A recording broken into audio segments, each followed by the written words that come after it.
Okay, welcome back everyone. We are going to go over 3 more examples of taking a linear equation in 2 variables from standard form, which looks like this, to slope-intercept form, which looks exactly like this. In other words, we need to isolate the y. And on this equation in standard form, the y is not isolated, so we will work on that by doing 2 things. First, we will remove the 6x from the left side of the equation by subtracting it from both sides.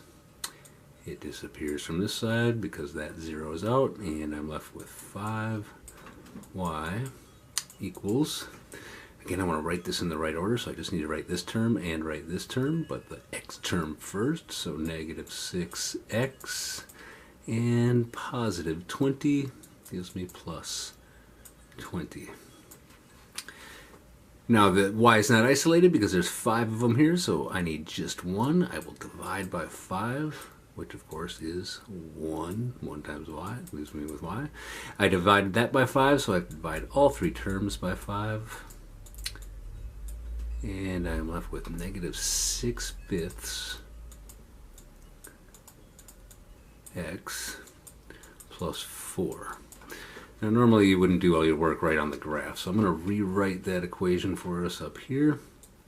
Y equals negative 6/5, our slope, x plus 4, our intercept.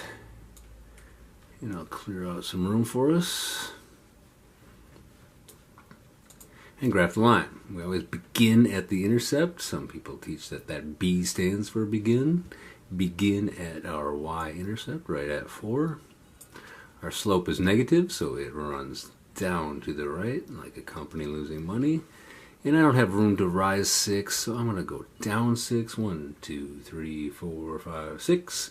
Run 5. 1, 2, 3, 4, 5. And easily find another coordinate that does fall on the line. Draw a relatively straight line through that, putting arrows at the end. We just converted standard form to slope-intercept form and graph the line. 2 more examples, starting with our Canada geese. We'll try orange this time.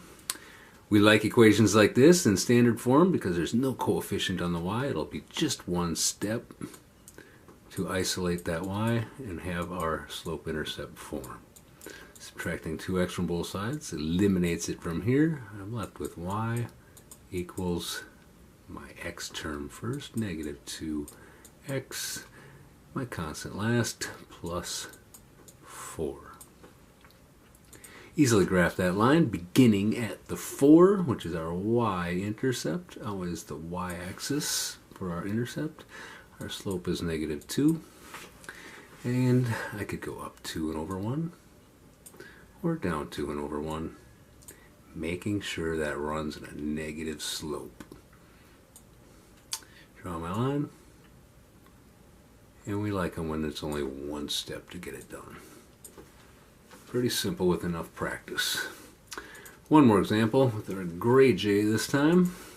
Again, we're fortunate. We have the y is no coefficient on it. We'll simply subtract x from both sides. Write our equation in slope-intercept form, putting the x term first and our positive 3 at the end. Y equals mx plus b. Our intercept this time is at positive 3 on the y-axis. And our slope here, I don't see a number in front of this variable, but I teach all my students, and hopefully everybody out there understands that 1 times the number is still that number, so there's technically a 1 in front of that x. Our slope is 1 over 1. Negative 1 running this way will just be down 1 over 1.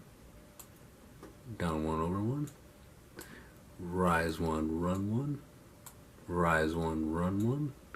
And I think you see a straight line form there. Graphing a line, starting with standard form, gets real simple if you put it in slope-intercept form first. Thank you for watching.